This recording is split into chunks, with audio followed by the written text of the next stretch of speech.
All right. Well, I guess we're going to kick it off. So, hey guys. Take it away, man. Welcome to the Cooking with Crypto show with Rob DeBernard and Spencer Wyckoff. What's Spencer up, Wyckoff. guys? That's Rob DeBernard. What's up, guys? We're still working on our intro. Yeah. We're still feeling it out. He's like, yeah, you wanna take it this time? I was like, yeah, I guess I'll take it this time. Sure, why not?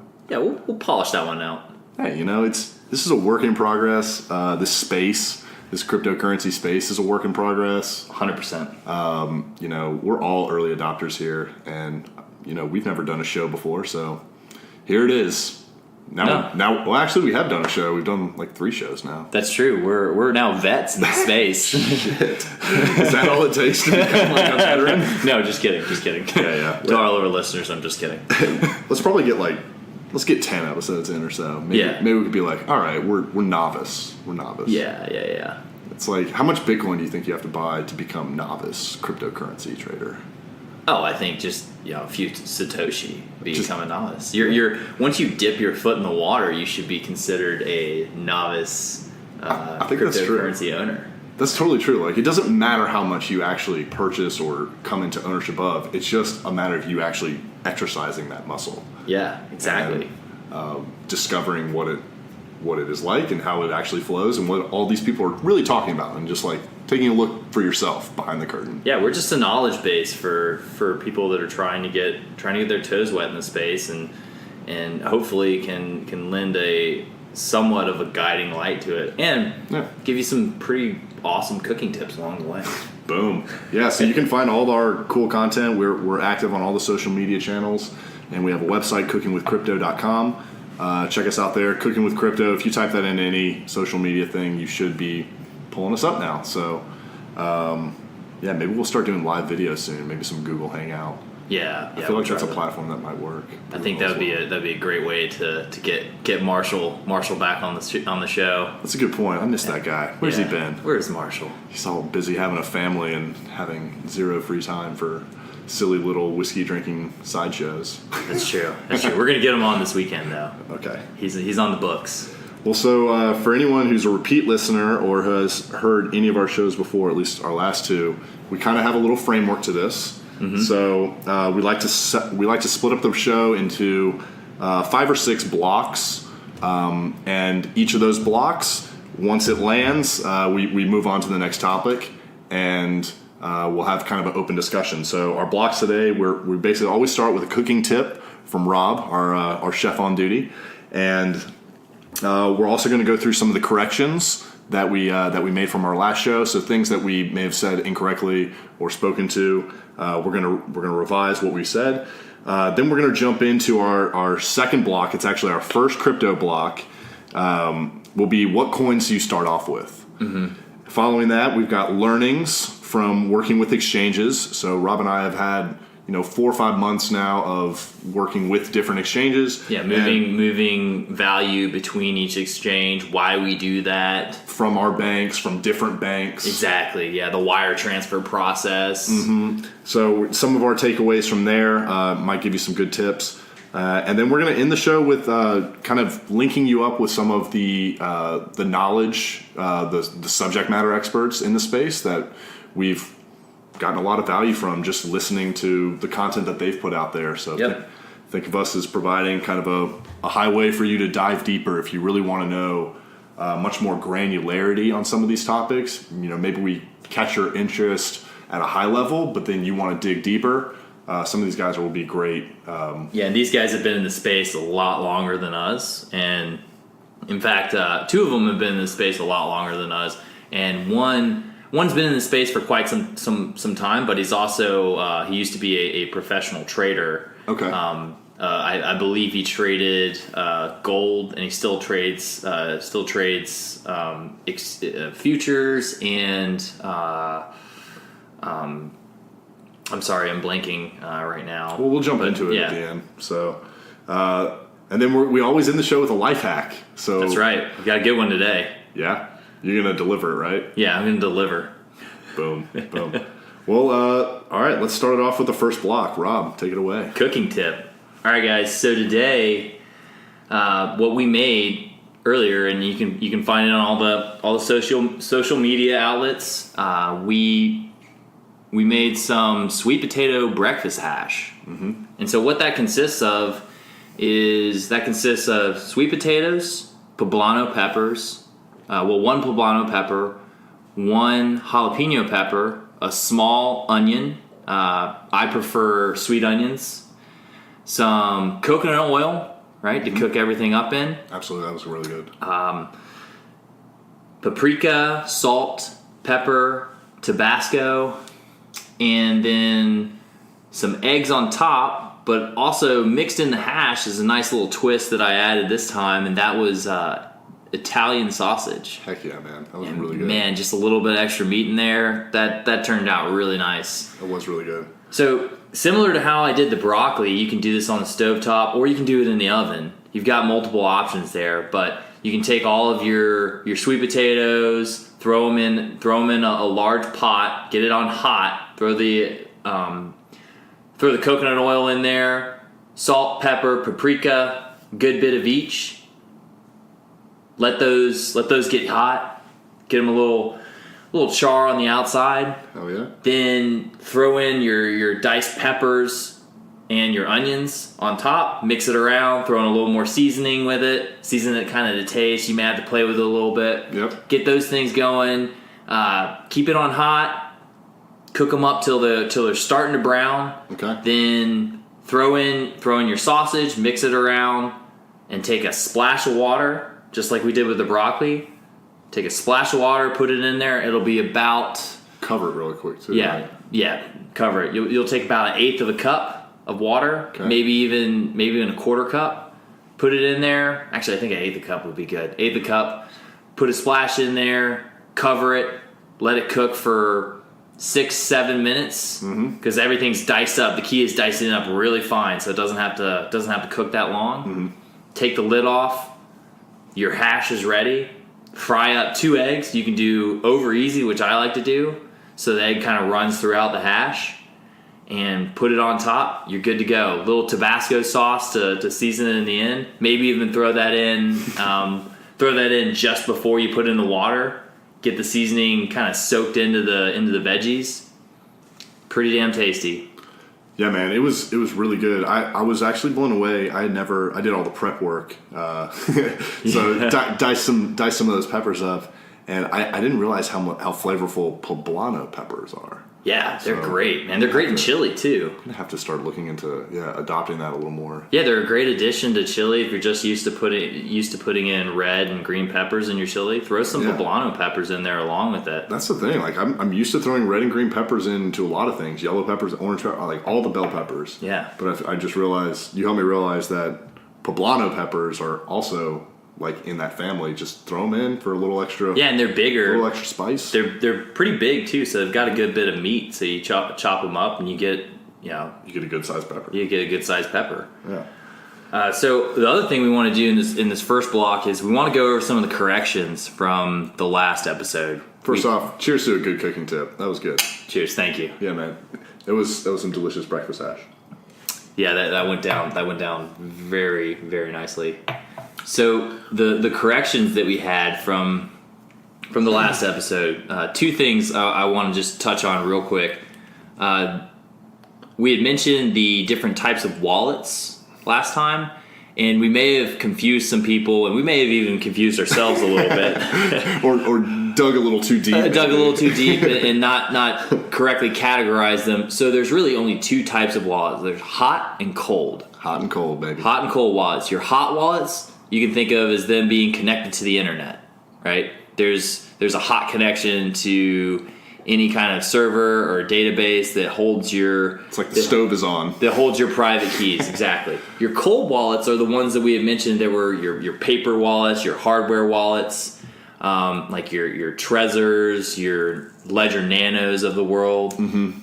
Those things you store offline, completely disconnected from the internet, so that no hackers can basically steal your holdings. Right. And that's the idea behind the cold wallets. If you're doing a long hold, and time again has shown that some of these exchanges can get hacked. Mm-hmm. Actually, a lot of them can. Some of the bigger ones, they haven't been hacked yet, like Coinbase, but there's a substantial honeypot there of wealth that incentivizes hackers to try. So it's always good practice to maybe not hold all of your holdings in a cold wallet, but at least have a large portion of your holdings in the cold wallet, and then anything that you're willing to play with, maybe leave that on the exchange. Absolutely. And I've also heard that, wallets in Bitcoin, it's not like going out and buying a nice leather wallet, and that, it may be $100 wallet, or a $20 wallet, however pricey your wallet is. But like, it's that thing that you hold in your pocket, and like, it's kind of that little investment. You're always carrying it with you. You put a lot of value in having that wallet stolen. Yeah. With a Bitcoin wallet, you can just generate a wallet at any time. I mean, at bitaddress.org, you can create new wallets instantaneously, print them out on a sheet of paper, and transfer Bitcoin to it. Or any crypto, or I don't know about any crypto. We should actually look to see if there's a paper-generated wallets. Yeah, which coins are offered there. But bitaddress.org, that's another cool site to check out if you want to do a paper wallet. And the usefulness of paper wallets is if you're giving somebody a gift at Christmas, it's just a cool way to give some Bitcoin. You can print out the private key for a certain amount of Bitcoin that you want to put on a paper wallet, and you basically just printed your own cash. Did you do that this year? I did not. What I ended up doing was I helped my brother-in-law and my sister get an account set up so that I could give some Bitcoin to my nephew. That's what's up. Yeah. Nice. And I know you did something for your sister as well. Yeah, right? It was funny. Like giving season. It is, and so my youngest sister is she's trying to go to Russia this year to do some sports reporting and sports marketing for KSU. Oh, that's awesome. For the World Cup that's going to be in Russia. Oh yeah. So she's raising all this money to get a trip out there and then study abroad and all this stuff. Mm-hmm. And in the field that she wants to be in. So I was like, well, I could give her, $150 cash, and maybe she spends that before she gets there, right? Or if I give her this paper wallet with $150 on it at the time, and then give it to her and be like, all right, whatever this is worth in, May is what it's worth. So here's your gift. Oh wow, yeah, in May that could. Whew. So it's going to be like the gift that kind of keeps on giving, hopefully. That's true, and it costs you $150 this month. And it costs me $150, or $150. You may not even need to get her a birthday or Christmas present next year. This time come May, you may be asking her for some of that back. All right, I think we have some more corrections. So the type of wallets corrections. Thank you for that. Hot and cold wallets. Correct. You're either on or you're off. Boom. And then we had, what was it? The public address and the private key. The character lengths. Yeah. Yep. I think we were kind of we were going back and forth a little is it 32? Is it 64? Is it 48? How many is it? And come to find out, so you have two keys or two hash codes to really worry about with a particular Bitcoin wallet or, a place where you're storing Bitcoin. And those keys are your public address, which is your email address that you would give to anyone.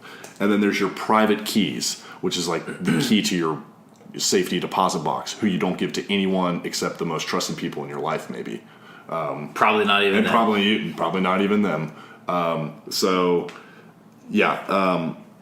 And we found out that the public address, so your, quote unquote email address for Bitcoin, is 34 characters long. And then the private key is 51 characters long. Now, I don't know if that is if that's a SegWit enabled address or not. We should actually look into that, because the addresses generated are actually different. I don't know if they're different in length, but they are different in how they start. I don't think they're different in lengths because that would require a hard fork, I believe. There would probably be some... It would probably be technically more difficult, or a massive adoption of the change. We're getting a little too technical at this point, though. But I think we've covered what we need to as far as our corrections. So 34 characters for that public address that you would give, which is basically your email or essentially your routing number and your and your account number. I almost like to think of it as a catcher's mitt. It's like you put your catcher's mitt out there, and if people want to throw the ball to you, you catch it. That's true. But you know what? Like they're not stealing your glove. Like it's not like that. It's like you just put it out there. Hey, send it to here if you want. Cool. We're just gonna catch coin. Exactly. Catch coin. And then your private key is the thing that you definitely want to keep separate, and only you have access to it. And that'll be what you store in your cold wallet, and then also in your hot wallets. All right, guys. So I think that sums up block 1. Let's go into block 2. What we got for block 2 looks like What coins to start off with? Where should you dip your toes in the pond that is cryptocurrency? the ocean. That is The crypto. ocean. Oh, I like that. Yeah, it's true. It's kind of grown from a pond to an ocean. It's like where do you like cast off your little dinghy, because this ocean is just too much. Yeah. It's big expanse. I mean, what would you say? I think the best Maybe way to top start 3 off or something. Or? Yeah, top 3, and I think the best ones to start with are the most well known and well researched, and that's Bitcoin, Ethereum, and then Litecoin, which I would say is quite a bit smaller than the other two, and it may even jump around a little bit. You may hear a lot of talk about Bitcoin Cash. Mm-hmm. But Bitcoin Cash is kind of an offshoot of Bitcoin. So wait, these are you have already lost me. Or were you talking about 3 or 4? That's true. The three that I would start would be Bitcoin, Ethereum, and Litecoin. That's BTC, ETH, and LTC. Okay. So why would we start with those 3? Well, first off, Bitcoin dominates the marketplace. I'm going to pull up CoinMarketCap and see where it's currently pull up at. CoinMarketCap. So a great resource for you to kind of look at this stuff is CoinMarketCap.com. I think we mentioned it in one of our previous episodes, and we'll add that as a link to the learning page on our website, cookingwithcrypto.com.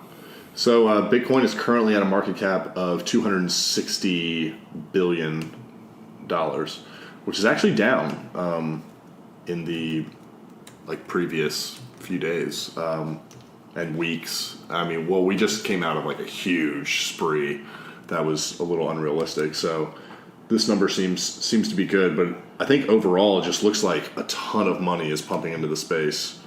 Yep. We have a total market cap of $592 billion, of which 260 of it is being consumed by Bitcoin. So that's a Bitcoin dominance of 44.1% of the entire space. So it is the dominant player. That would definitely be where I would start. Definitely start there. Yeah, that's where your first buy should be. And actually, if you're looking to buy other coins, a lot of times you have to first convert your USD to Bitcoin in order to purchase some of the smaller altcoins anyway, because some of the different exchanges like Poloniex and Bittrex, which are two that I've placed in our learning page on the advanced section. Those two sites only accept the transfer in of either Ethereum or Bitcoin. Actually, I think you can transfer Litecoin in there too, but you need to move those coins in before converting to the others.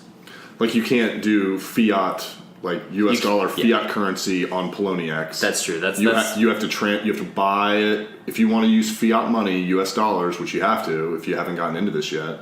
You have to hook up your bank to something like Coinbase or GDAX, most likely Coinbase or Gemini, mm-hmm. Or some of these other trusted companies. Especially if you're a U.S. citizen, this would definitely be the place to start.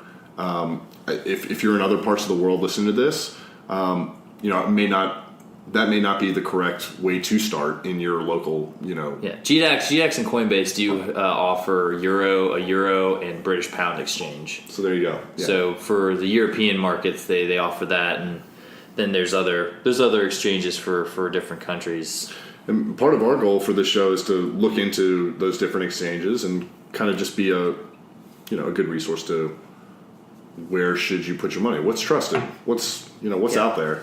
And let's talk about maybe the percentage that you would start off with. Again, I think if you're going to purchase one, you're purchasing Bitcoin. If you say, "Hey, I want to diversify a little more and just kind of I want to spread out a little bit more." Why though?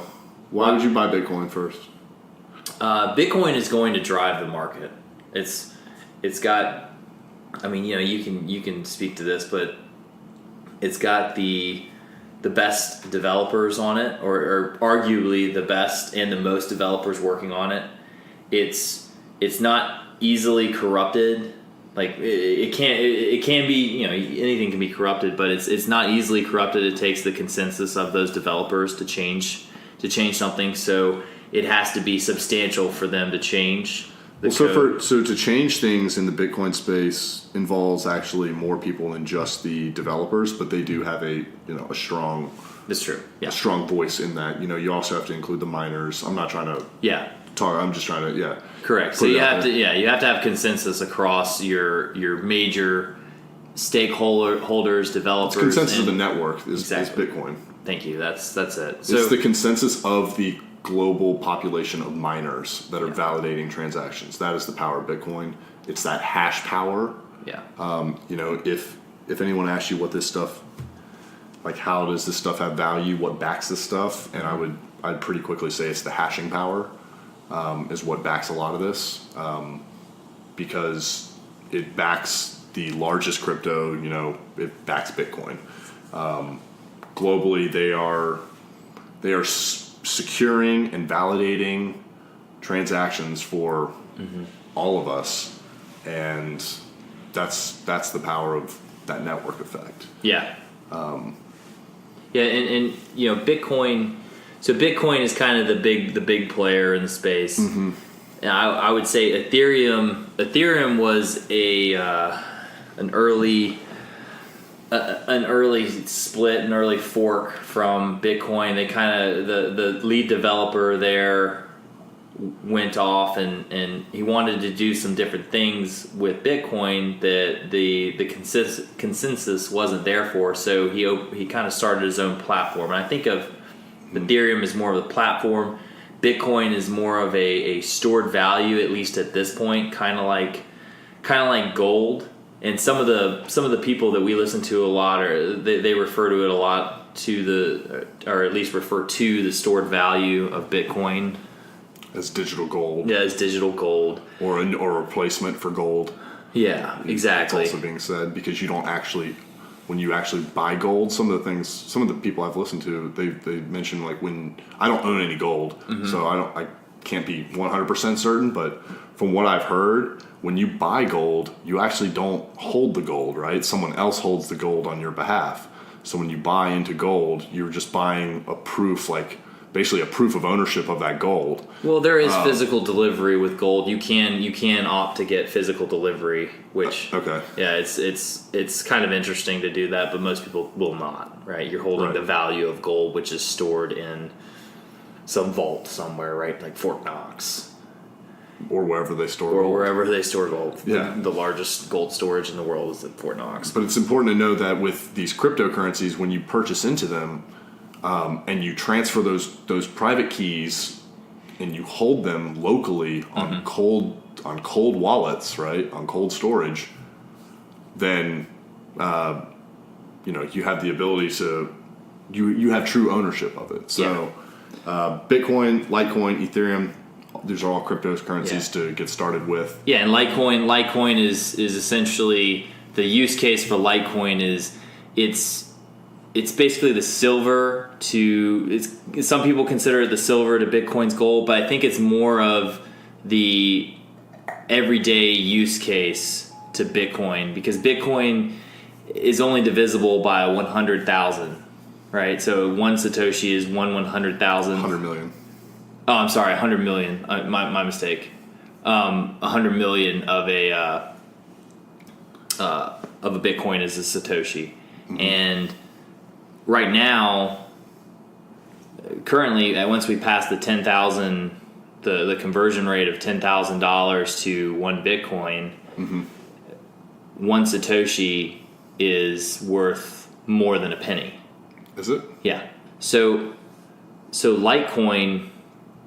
So now Litecoin is kind of, it's divisible. You can expand the division of Litecoin to make it as small as you need, as small as the marketplace needs. And so you can do, Litecoin is faster, it's cheaper to utilize, and it's going to be kind of the small transactional piece for Bitcoin. At least that's the understanding that I have of it. I'm not sure. I beg to question that. I think the divisible units of a Litecoin are the exact same as a Bitcoin. I think it has 100 million units as well. Currently, but it's also expandable. That's the code allows it to be. The code allows it to be expanded. Well, its code base is Bitcoin's code base at the very center of everything. I mean, the creator of Litecoin. Yeah, if you look at Charlie Lee's stuff, though, the concept behind it is that it can be tailored to be expanded and to be the smaller use case for Bitcoin, and that entails it being easily, the division changed for Litecoin. The way I understand it is that these ideas originated on the Bitcoin network. Like anything that's going to be put in place on Litecoin or on Ethereum, these things like Lightning Network, SegWit, increasing block sizes. All this stuff is in the documentation that was originally carved out for Bitcoin in the original white paper, right? So and then these different cryptos have now they've kind of parlayed their own takes on it, and I agree. I think Litecoin is a solid buy for the reasons that you're pointing out. I think it's going to have a bright future. As far as how it differs from Bitcoin, it doesn't really. It's a little more. It's more of like a playground in some cases. It's being viewed that way. It kind of has the opinion of that. It may be the test bed for the major changes it's kind of coming the test in bed Bitcoin. That's exactly. true. Yeah, that's true. And Ethereum is something altogether different. Ethereum is it's a different platform. Yeah, it's a platform. You build a lot of ICOs off of Ethereum, and ICOs are initial coin offerings. You'll see tokens that come out that are considered the initial coin offering, and they're basically it's a fund me resource for projects. Yeah, is kind of how I think of Ethereum, and it's also Bitcoin at its core is capped in the number of Bitcoin that can be created. When Ethereum is not. So inflation may at some point play a role in Ethereum when it does not in Bitcoin. Yeah, I think Ethereum kind of, what scares me about Ethereum is that they control their own destiny a little bit, whereas with Bitcoin and I think Litecoin as well, those destinies are already carved out, right? They're already set the way that they are going to go. Right, and it would take a major consensus to change what that destiny is. Right. Right, and how the protocol and the platform works. Right.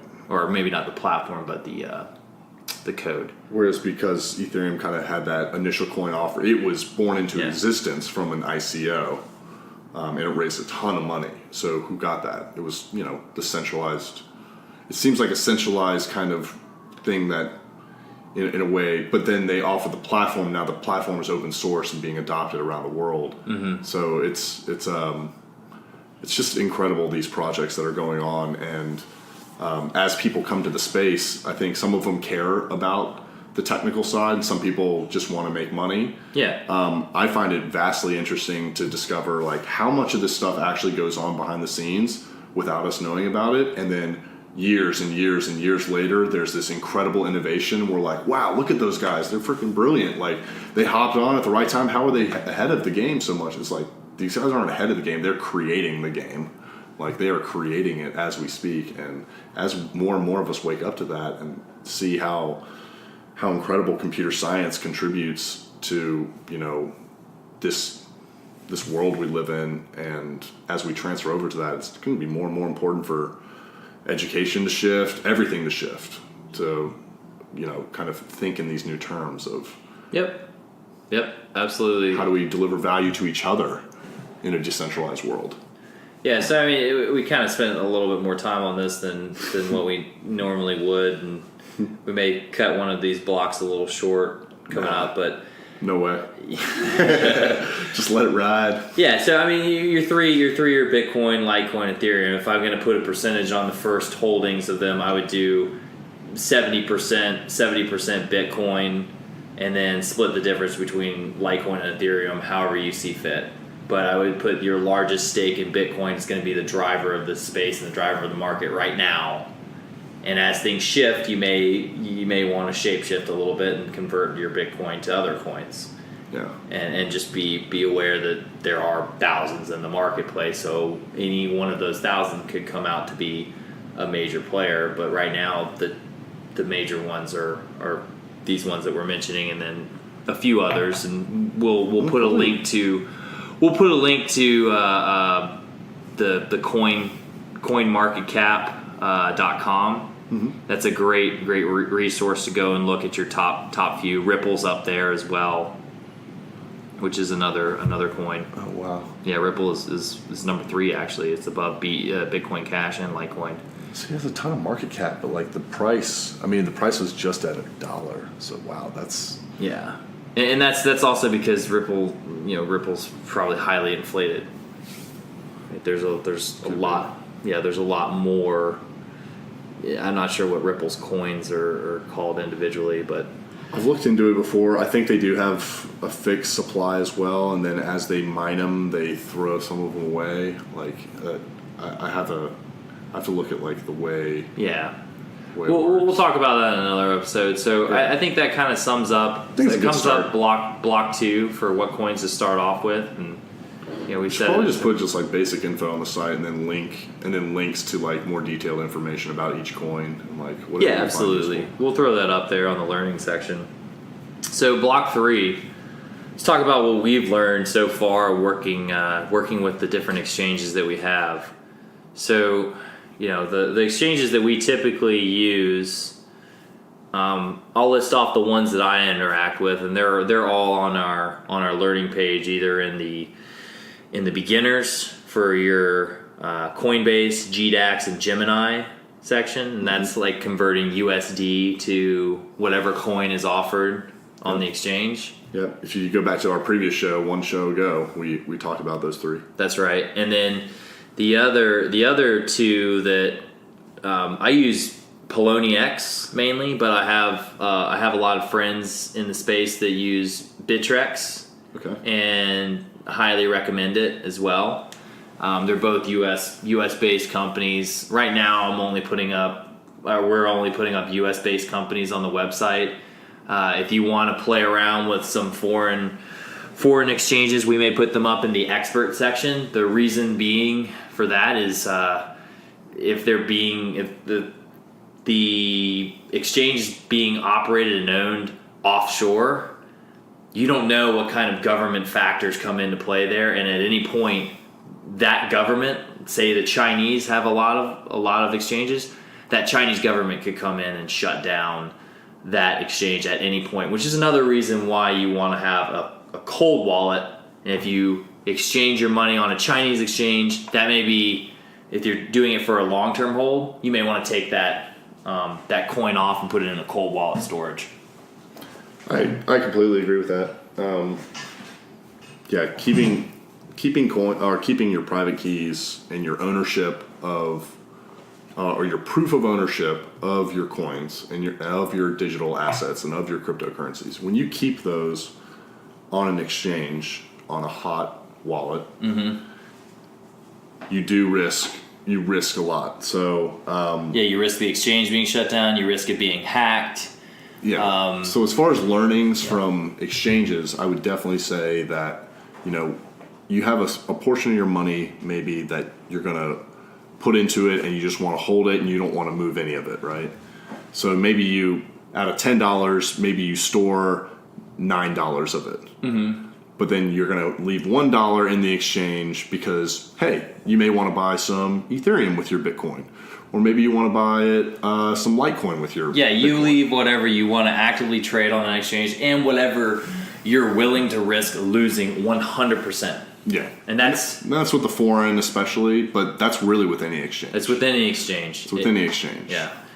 So we did go in last episode as to some of the Coinbase and Gemini having FDIC insured policies on the USD. US dollars that you keep in their exchanges. But as far as once you purchase and transfer to the crypto, it's no longer covered. So let's talk about that a little bit, the learning from our exchanges. So the main ones that I utilize are Gemini, GDAX, and I really don't use Coinbase because I use GDAX, the professional exchange side of Coinbase. Mm-hmm. And when I'm converting USD to coin, most often I will use Gemini. And the reason I use Gemini is because the ACH transfer is feeless, so there's no fee. The wire transfer, there's no fee except for from my personal bank account, which is typically between like $15 and $45.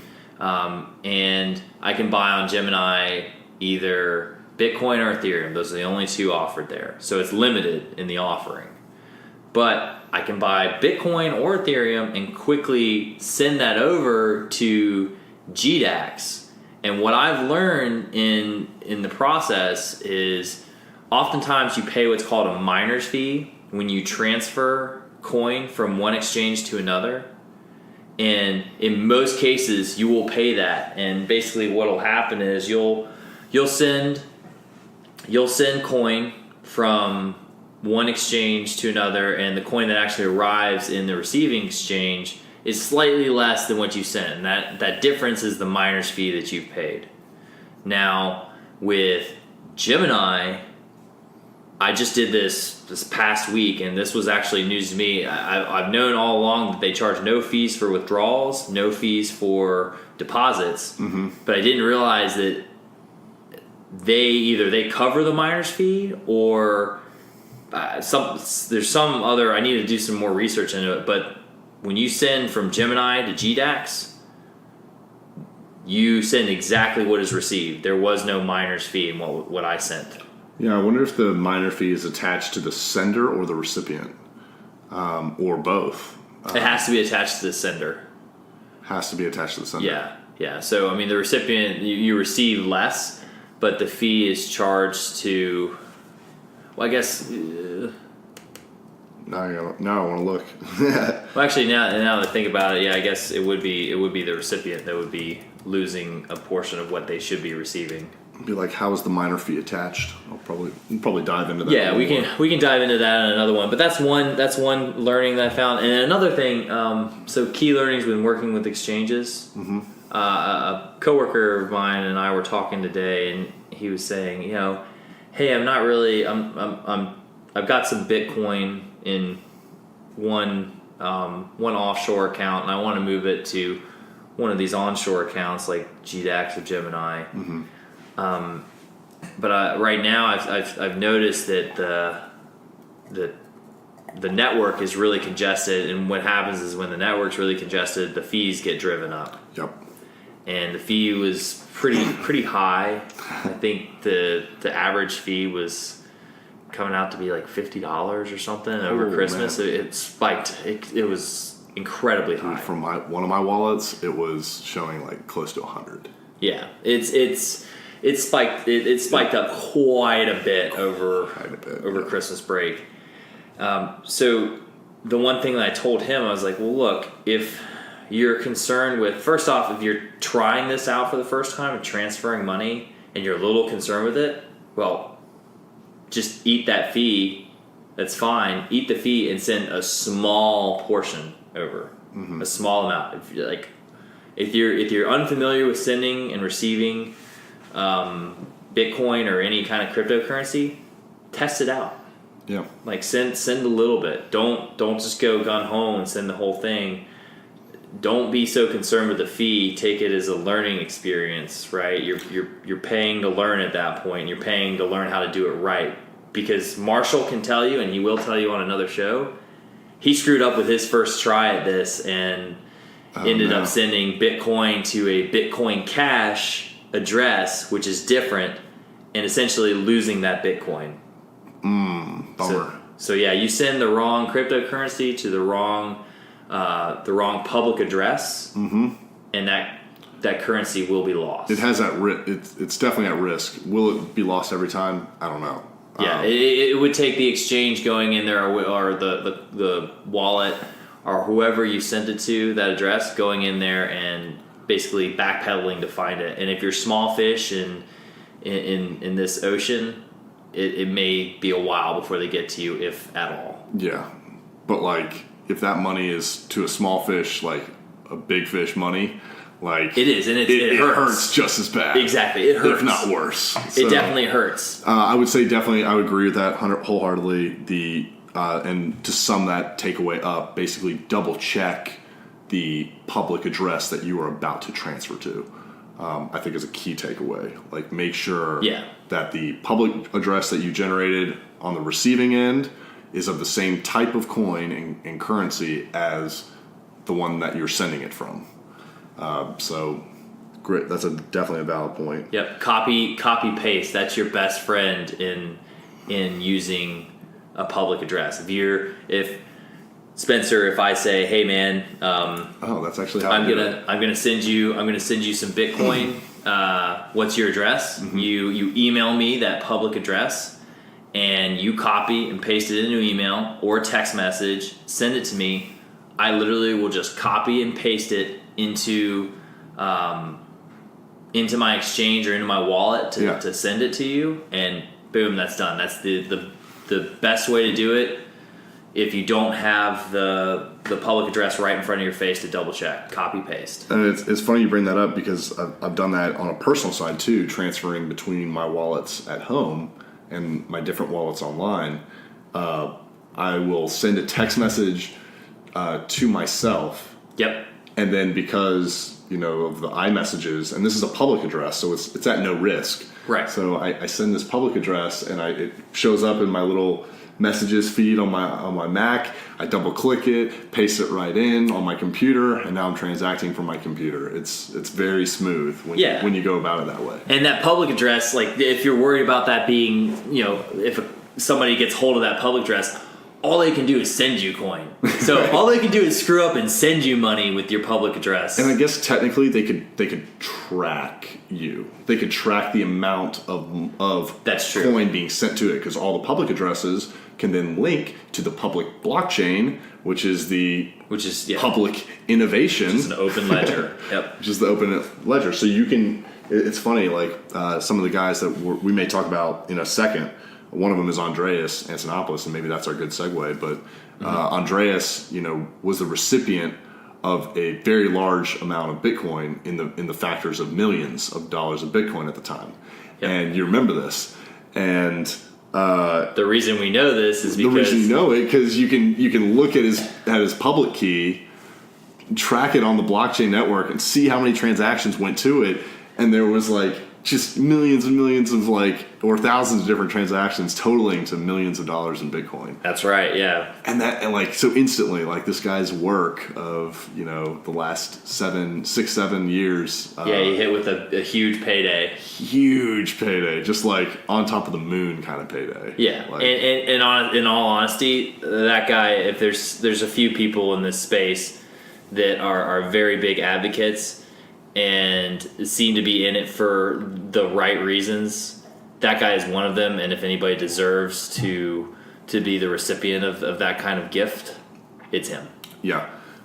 So with that, we're going to jump into our block where we're going to cover some of the knowledge experts that Rob and I have discovered. We're going to go through 3 of them, maybe 4. I don't know. We can keep it pretty open. That's true. Yep. The 3 that come to mind, the first one is Andreas. That's Andreas Antonopolous. If you stumble through and Google his name and check out his YouTube channel, he does these talks all over the globe. Yeah, he does. And some of the talks are an hour long, and some of the talks are 5-minute bits.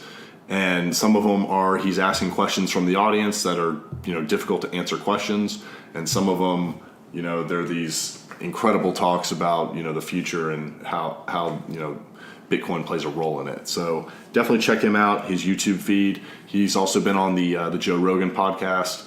I think several times, 3 or 4 episodes. Yeah. So those are also, that's actually my first entry into the space, was checking out those. That's right. Yeah, mine too. It was great. It was a great listen. Joe Rogan does a great job of hosting it. He's funny, and listening to Andreas explain the concept of Bitcoin. It's a very good way to get a great base in the space. Totally agree. And he also wrote a couple of books, one of which you've read. And I'm currently listening to on Audible. Are you? Yep. Nice. Yep. Dude. So. Hell yeah. So what is the book? What's the name of it again? It's the Internet of Money. The Internet of Money. Yep. Yeah. So if you want to kind of get what it is, the book is a compilation of a lot of his talks and kind of an expose of his speeches that he's given at many different expos. So that's Andreas. The second one we want to talk about is Tone Vays. And Tone Vays is a guy that he's been in the Bitcoin space obviously for quite a while, as far as this goes. But beyond that, he's been a day trader, a futures trader for a long time, and then he's got a basically, I think it's libertylifetrail.com is his website, and he does a great job on there of explaining the technical aspects and the techniques behind trading and what to look for buying and selling opportunities.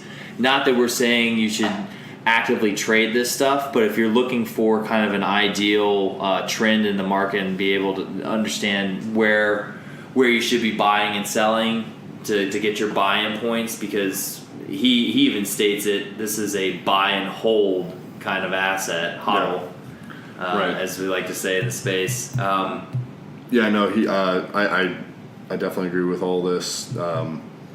You actually showed me Tone, and since I've been watching him, it's just been very interesting. He and Jimmy Song do a show together. They try to do a morning brief, which I found very helpful. It covers news in the space. Yep. And the more you listen to it, the more you start to understand what his technical analysis is doing. Yeah. You start to get a little more intrigued by it. And then if you go to his learning, he's got a great learning section on it with a whole bunch of links and just a whole bunch of raw data that you can go through and dive as deep as you want, or stay pretty much up in the clouds as much as you want. Just have a kind of an understanding of, hey, what do I need to look for in trends in the market to kind of get myself at least a leg up on an opportunity to buy, or understand, hey, this is really in a bearish swing or a bullish swing. What do I need to do? And that guy's he's a good listen. Both of those guys, a little bit of a different accent. I'm not sure where Tone is from. I know Andreas is Greek. Yeah, he thinks from Greece. But great listens. And then the last guy that I want to recommend, and you may have one more, but the last guy that I want to recommend that you listen to, or at least go to his website and read some of his posts. He kind of posts intermittently, but man, when he does, they're fantastic. His name is Trace Mayer, and his website is runtogold.com.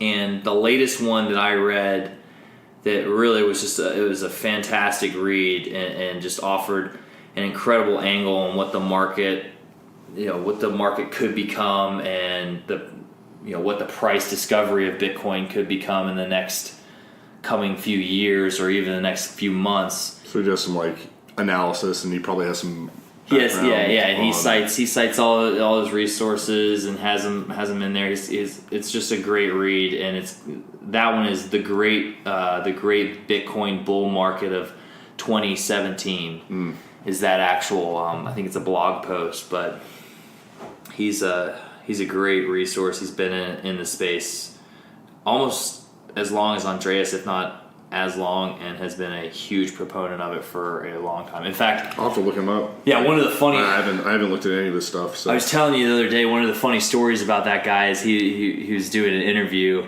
and this was last year too.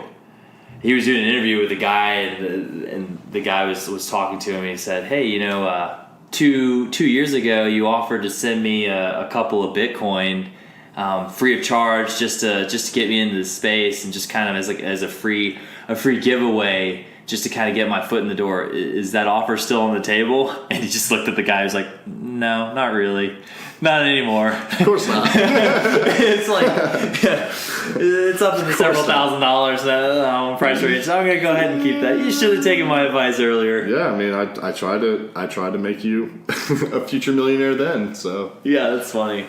Oh man, that's really good. So, is there anybody else that maybe you would recommend listening to?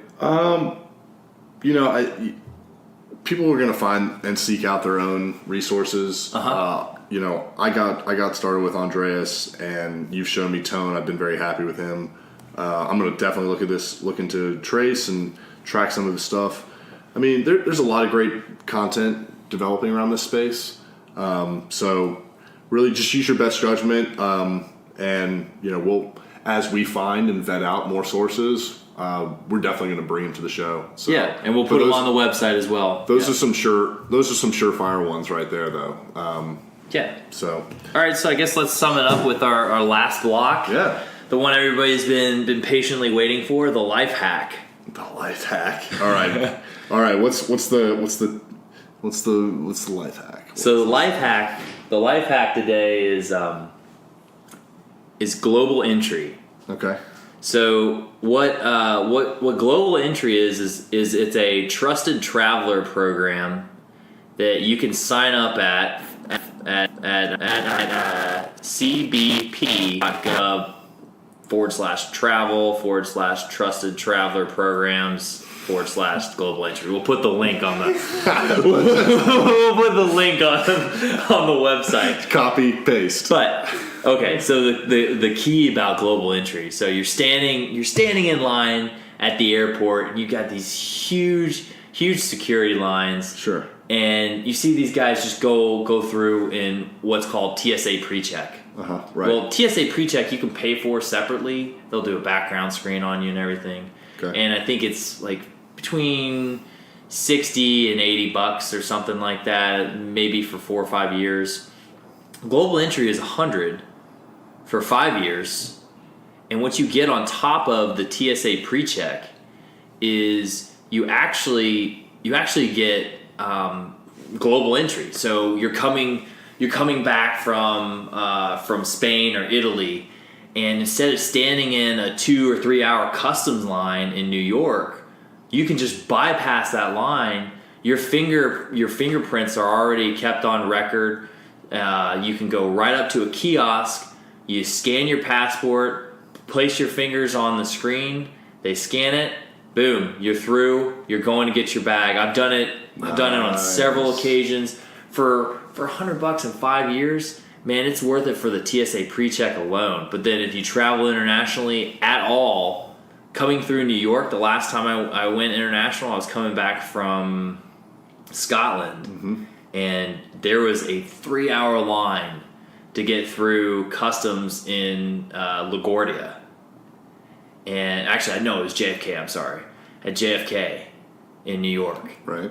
And I started walking into the room, and I just looked at all these poor sops standing in that line, just walked by all of them. I was through customs before my bag even got there. Before my bag even got to the carousel. That's how great this global entry stuff is. So we'll throw the link up there for global entry. That is a cool life hack, especially if there's a difference. It sounds like a more international version of TSA check, and it's kind of a layer above that gets you through Yeah, it gets you through customs. Yeah, that's what supersonic speed. Yeah, exactly. So that one's worth having if you travel even intermittently once or twice a year international. It pays off. Dude, great tip. Nice life hack. And with that, I think we're concluding the show. Should we? Cheers. Conclude it with a cheers. End of another show. Guys, we're putting this all haphazardly together, but it's been really an interesting experiment. And Rob and I go way back, and we're trying to figure out how to make this into a cool, authentic and informative show. And just the discussions around that, it's been very intellectually pleasing. So it's good, man. I want us to keep given to the people what they want. Hopefully, you guys can all reach out to us on our on some of our social media platforms. Just check out cookingwithcrypto.com and all the social media side, Instagram, Facebook. Yeah, we welcome YouTube. guests. We're gonna get a guest. We're gonna get some guests on the show here shortly. Right now, we're just kind of getting at least a base layer for our listeners and the newbies in the space out there like us, and then but soon we'll get some more experienced professionals in the space on the show to talk through it with us and kind of learn us as well as our listeners. Man, I can't wait to start getting into that. So please give feedback, and hope you guys enjoyed what you listened to and you got some good tidbits. And check out the website, check out the Instagram, the Periscope. Yep. If you want to see what we cooked tonight, the breakfast hash. Oh yeah, yep. Get some tips. We have a Periscope that's feeding our Twitter. Mm-hmm. So check that out if you want something else. But yep. All right, here's to you, cyber chefs. We'll see you next time. See you next time.